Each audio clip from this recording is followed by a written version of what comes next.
Let's have a look at wireless technology. Wireless technology has advanced so much. It now offers speed comparable to wired connections. Gone are the days when I strictly relied on wired connections for all my devices. Now my laptop, tablet, and TV effortlessly connect to wireless networks, achieving satisfactory speeds.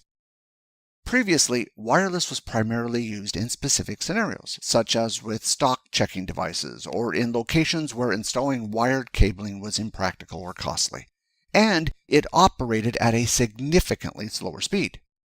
Today, wireless stands as a viable alternative to wired networks in many cases, but not all. Even though I have the option to connect my work laptop to a wired network at home, I prefer using wireless for its ease of setup. In my day-to-day activities, I don't notice any difference in speed, underlying the efficiency and convenience of modern wireless technology. The basic concept of wireless technology involves the use of electromagnetic waves, such as radio frequencies, infrared, and microwaves to transmit data. These waves travel through the air, enabling devices to communicate without direct physical connections. This technology has revolutionized communication and data transfer in the modern world. As wireless has become so common, as a CompTIA A+ certified technician, you will most likely have at least some basic involvement with wireless, and thus it is important to understand. Wireless technologies at their basic level are like a high-tech game of Marco Polo. Wireless devices send out signals like they are yelling out, "Marco!" and another device responds back like it is saying, "Polo." In the case of Wi-Fi, the standards all start with IEEE 802.11. IEEE stands for Institute of Electrical and Electronics Engineers, while 802 is the project number. These numbers are allocated sequentially. Coincidentally, the first meeting was in 1980 in February. For this reason, people assume 802 was named after the year and month, but this is not true.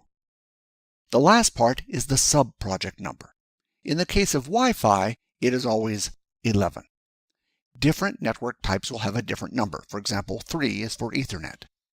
The standards define how Wi-Fi devices communicate with each other. The efficiency and speed of wireless data transmission has significantly improved over time.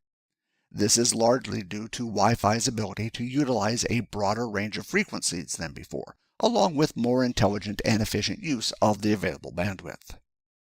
While inherent limitations still exist in the amount of data that can be transferred wirelessly, advancements in the way Wi-Fi is transmitted has greatly enhanced both capacity and speed. Nowadays, one of the fundamental parts of a wireless network is the access point. An access point provides connectivity between wireless and wired networks. Essentially, it works as a bridge between the two different networks. Although wireless can be implemented in different ways, this is the most common implementation IT technicians will come across.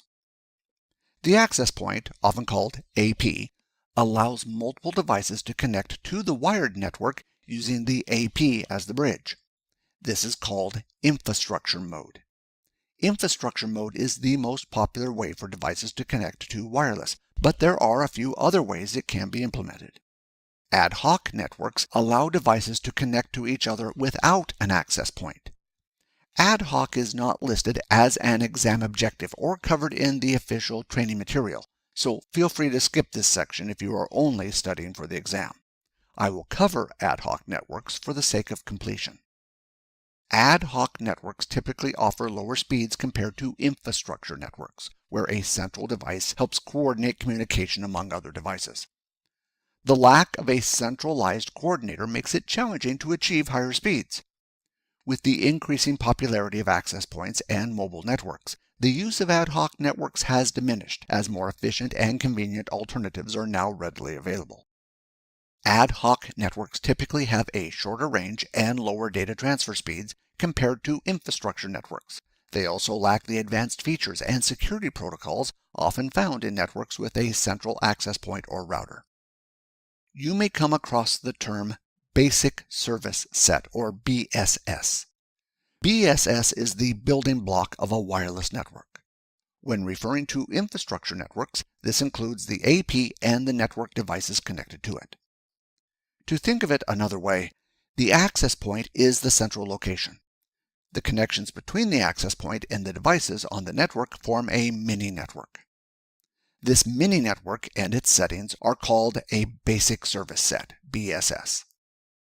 When working with wireless networks, multiple BSSs can be combined together to form the one network. Let's have a look. An extended service set, or ESS, goes beyond the A+ exam scope, but I think looking at them helps understand what a BSS is. An ESS is essentially a set of networks comprising multiple interconnected BSSs. Consider, for example, a scenario with two BSSs, or two access points that are part of the same logical network. This configuration enables a user to move seamlessly between the access points while remaining connected to the same network. By understanding this, you can appreciate how a BSS forms the foundation of a basic wireless network, and how more complex networks can be developed using this fundamental building block. I tried everything: coffee, Pomodoro, and binaural beats, but nothing stuck until I tried this.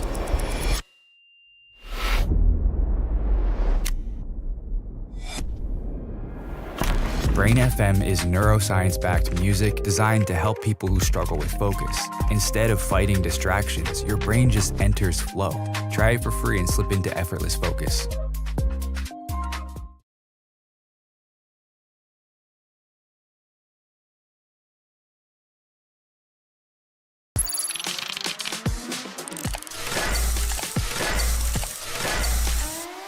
Give me some more.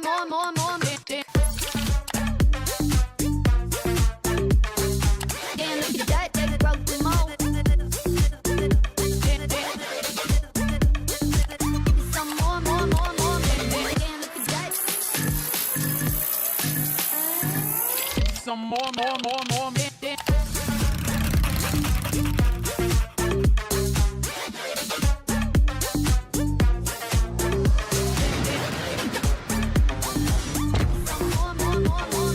Damn, look at that, they broke the mold.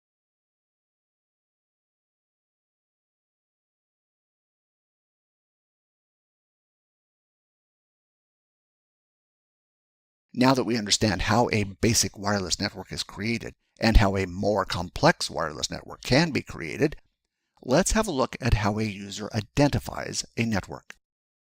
To allow other devices on the network to identify the access point, a Service Set Identifier, or SSID, is used.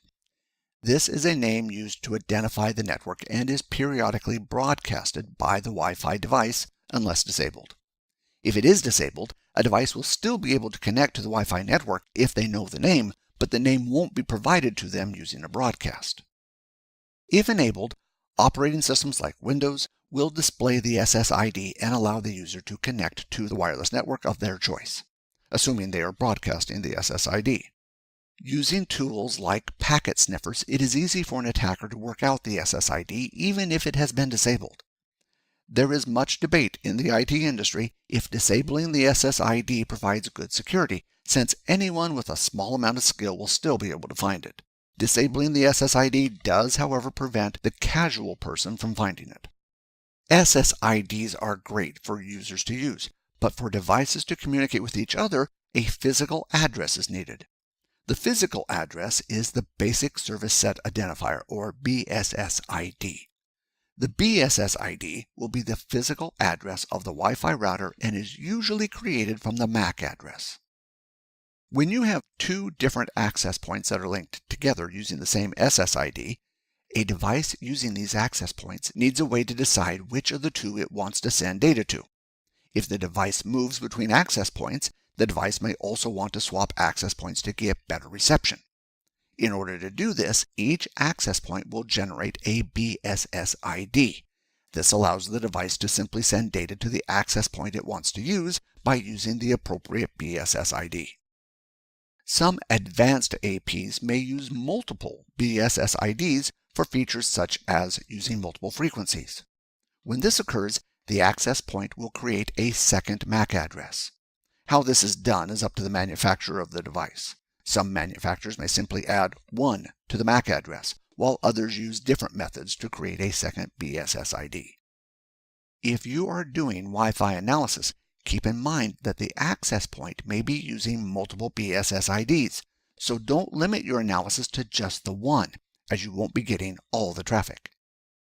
Now that we have had a look at the basic building blocks that make up wireless networks, let's now have a look at what can affect them. Wireless signals as they are traveling can be absorbed or reflected. Two common materials known for their signal absorption properties are water and solid wood. Indoor aquariums or rooms with high humidity can reduce Wi-Fi strength. Other building materials, such as drywall, ceramic tiles, and brick, can also absorb Wi-Fi signals. Signals can also be reflected. Two common materials that reflect Wi-Fi signals are metal and reinforced concrete. While signal reflection might seem similar to absorption in terms of signal reduction, they have distinctly different effects. Absorption weakens the signal entirely, while reflection causes the signal to bounce back or bounce off in a different direction.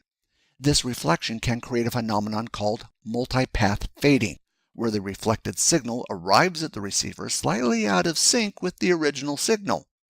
This phase difference can cause destructive interference, weakening the overall signal strength. Modern Wi-Fi technologies can mitigate these issues to some extent, but significant reflection from metal surfaces, mirrors, foil, and certain types of glass can still degrade Wi-Fi signal quality. Some materials have both reflection and absorption properties. For example, glass will both absorb and reflect Wi-Fi signals. The material and how thick it is can influence how it will affect the Wi-Fi signals. For example, tree leaves have both reflective and absorptive properties. So, depending on what time of year it is and how many leaves are on the tree, this can affect your Wi-Fi signal. You can see that where you place your Wi-Fi point can significantly increase or decrease your signal strength. But I will talk about that in a different video. Interference is unwanted signals that disrupt or weaken the Wi-Fi signal. Devices that can do this are other Wi-Fi networks, microwaves, and cordless phones, just to name a few. Interference decreases the reliability and speed of the Wi-Fi. Nowadays, everyone is using Wi-Fi, so there is a good chance your Wi-Fi network is close to another one. There are ways to reduce this interference. Sora 2 video generation is not available in our region. It is if you're on Artlist. Huh? What? Sora 2 is now on Artlist. The most advanced AI video model is now available in every region. No invite code needed. Get incredible realism with fully integrated sound. You keep the frame, I keep the story. Build your own world with multi-shot stories and character consistency for any genre, all based on your prompt. By the prompt, we rise! So go to Artlist and start creating without limits.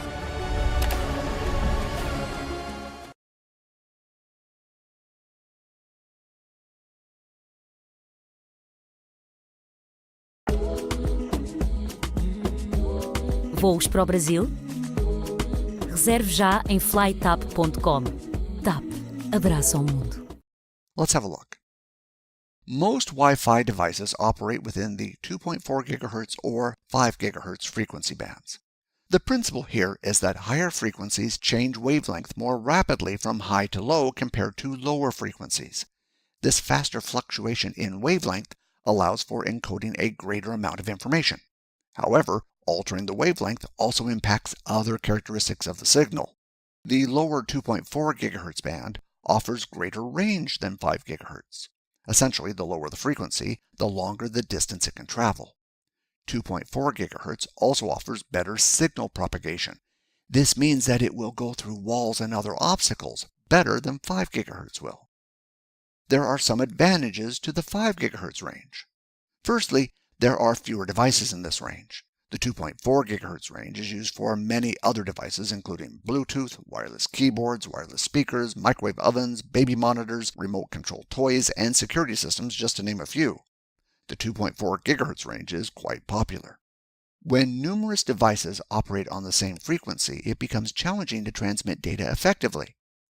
Imagine being in a room, attempting to converse with someone on the opposite side. If it's just the two of you, the communication is straightforward. But if the room is crowded with people, all trying to talk across the space, the situation becomes much more complex. In such a scenario, your conversation would take longer as you navigate through the noise and interruptions. Similarly, in the world of Wi-Fi, this crowded environment translates to a slower rate of data transfer. The more devices competing for the same frequency, the more difficult and time-consuming it becomes to send and receive data efficiently. Lastly, 5 GHz offers more bandwidth than 2.4 GHz. Having a shorter wavelength means more data can be encoded. To summarize the distinctions, the 2.4 GHz frequency offers longer range transmission, though at slower speeds. Conversely, 5 GHz provides a less crowded spectrum with more bandwidth, enabling faster data transmission, but its range is shorter compared to 2.4 GHz. I haven't mentioned it earlier, but the latest Wi-Fi standard also includes support for the 6 GHz frequency band. Similar in characteristics to 5 GHz, the 6 GHz band offers a higher frequency, which equates to greater bandwidth, but reduced signal range. However, the difference between the two is relatively minimal. The primary advantage of 6 GHz lies in significantly lower congestion compared to 5 GHz. Several strategies are employed to enable multiple wireless devices to effectively share the same frequency band. Let's have a look. Wi-Fi uses multiple channels to help with congestion. A channel is a segment of a frequency band. Essentially, the frequency is divided up into small parts.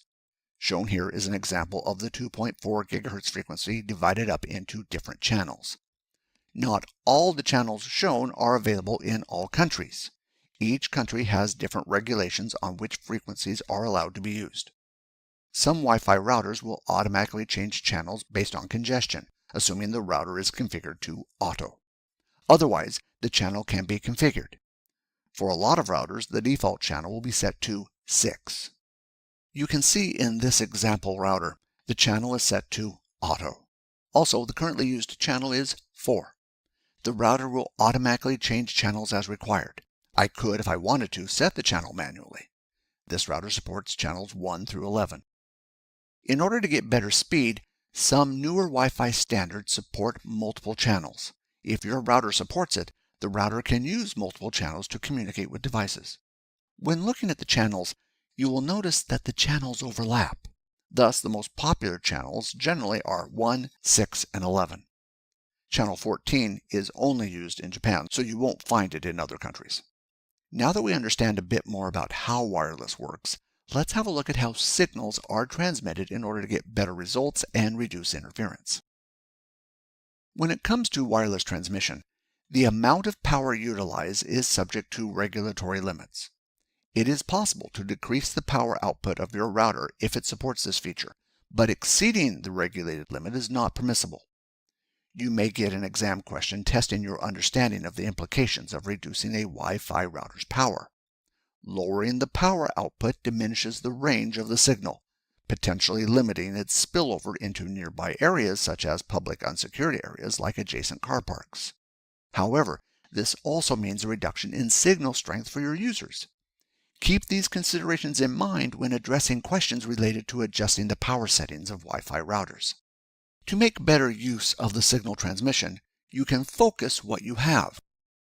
Here, the antenna will focus the signal in a certain direction. For example, the antenna may have material behind the antenna to reflect the signal in the opposite direction and block any other signals from entering. It is easier to understand with an example.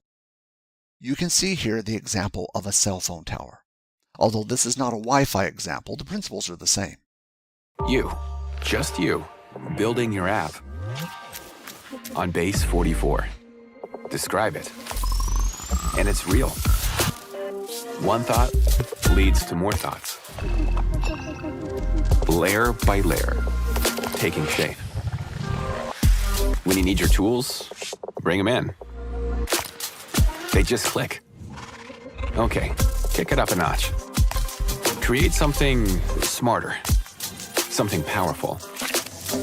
Style counts, so give it your touch. Big or small? Next idea hits at 2 a.m.? Of course it does. Keep building. Ask yourself, wait, I built this? Damn right. Base 44. Build it your way.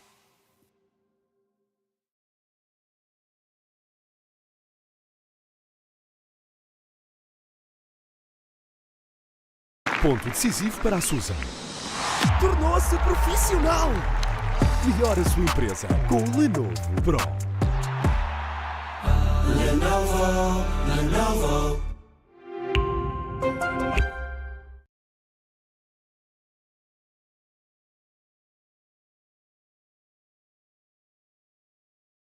Cell towers use a rectangular box which contains small signal transmitters.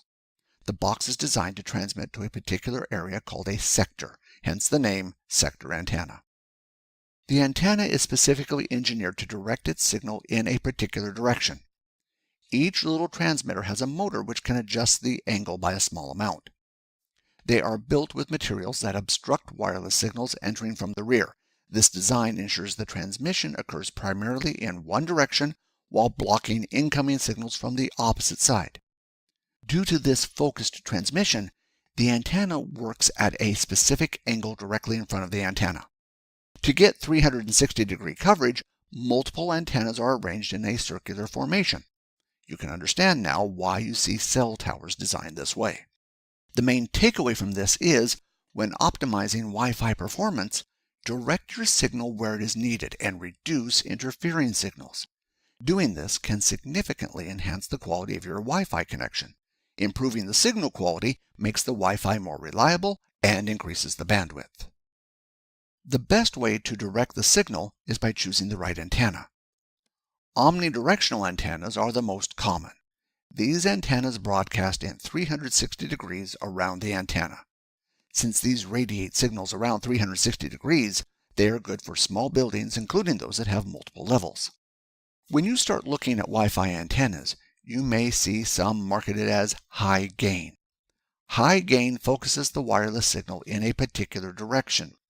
This amplification increases the signal strength in that direction, effectively extending the range of the Wi-Fi network and improving reception.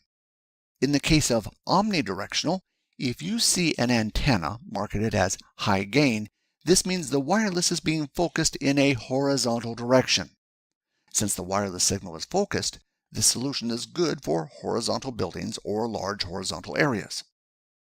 There are also other Wi-Fi antennas designed to transmit in a particular direction.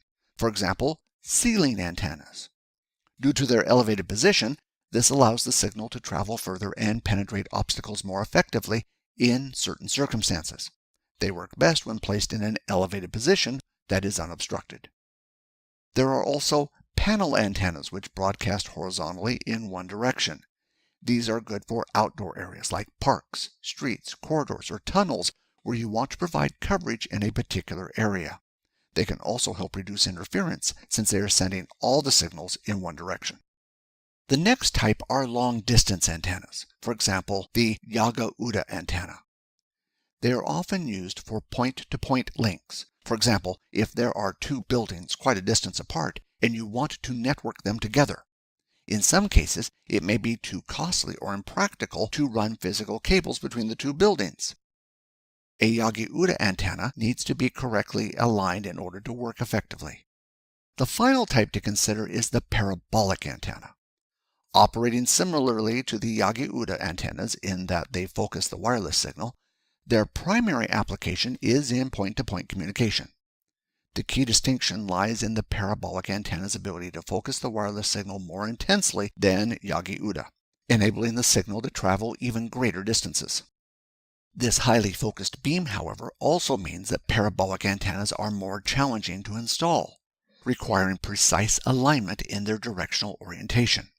Additionally, parabolic antennas typically come with a higher price tag compared to Yagi-Uda antennas. You can see that one way to get better Wi-Fi signals is by choosing the right antennas. Your Wi-Fi network may also consist of multiple access points spread out over an area with different antennas. In upcoming videos, I will explore how you can effectively determine the optimal placement of Wi-Fi access points and conduct a site survey. This will help you assess whether you've made sound decisions in positioning your access points and selecting the appropriate antennas. There have also been a number of improvements in Wi-Fi that allow more data to be sent. Wi-Fi channel bonding is a technique that combines two or more adjacent Wi-Fi channels into a single wider channel. This can provide significant increases in bandwidth and overall network performance. In Wi-Fi's early days, each channel could support a maximum data rate of 54 megabits per second. As demand for Wi-Fi bandwidth increased, channel bonding was added to allow multiple channels to combine into wider channels, significantly increasing bandwidth. The bandwidth available with channel bonding is influenced by various elements, such as environmental conditions, network user density, and the kinds of devices connected to the network. Another way Wi-Fi bandwidth can be increased is by using MIMO, or Multiple Input, Multiple Output. MIMO allows multiple antennas to transmit and receive data at the same time. If your devices support it, it can use multiple antennas on the Wi-Fi router for transmitting and receiving data. For example, a device could use an antenna to transmit and then receive traffic on another antenna. The device could also use two antennas for sending and receiving data, thereby doubling its bandwidth. The maximum number of antennas supported is dependent on the wireless standard. It is up to the manufacturer of the Wi-Fi router and the manufacturer of the device to decide how many antennas they will use. So now you know why some Wi-Fi routers have so many antennas. Those with more antennas will cost more, but if your devices support it, you will get better performance. Another way that modern Wi-Fi also improves performance is beamforming. Beamforming is when the Wi-Fi is focused towards the device. Essentially, the signal is directed toward the device and the device directs the signal toward the Wi-Fi access point. Some people spend hours digging through competitors' websites. You don't have to.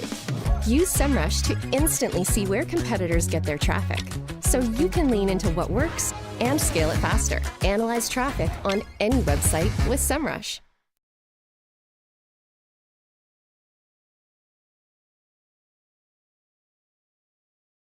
Work today is broken. We're all working in too many disconnected apps, and it's killing team productivity. But for the first time, there's a platform that fixes it by combining everything you need: projects, chat, and knowledge in one place. It's all powered by the world's most complete work AI, so you can find answers from anywhere and get work done faster. Introducing ClickUp, the everything app for work.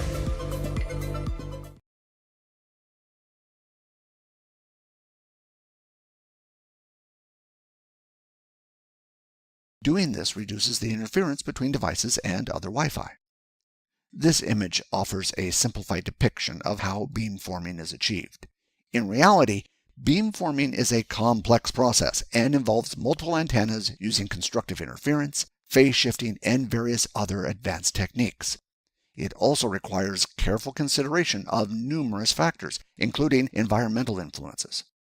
It also does not give you a perfectly shaped signal like the one shown. The key point to understand is that beamforming effectively focuses the Wi-Fi signal to a certain degree, though the underlying science behind it is quite complicated. I would not worry about the details, just understand that it improves performance and reduces interference by focusing the beam in a particular direction. In the realm of wireless connectivity, Wi-Fi has undergone a remarkable evolution. Upgrading your access point and devices will unlock a world of blazing speeds and seamless connectivity. In its infancy, Wi-Fi offered a mere 11 megabits per second, a speed too sluggish for serious work. Today, Wi-Fi has transcended those limitations, soaring to gigabit speeds that effortlessly handles even bandwidth-demanding tasks.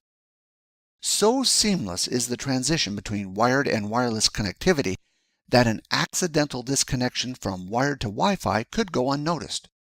Embrace the transformative power of modern Wi-Fi and experience the pinnacle of wireless performance. Modern Wi-Fi access points can automatically select and optimize channels, freeing you from the complexities of manual configuration. Most modern Wi-Fi access points are set and forget. Put the device on automatic and only change the settings if you need to.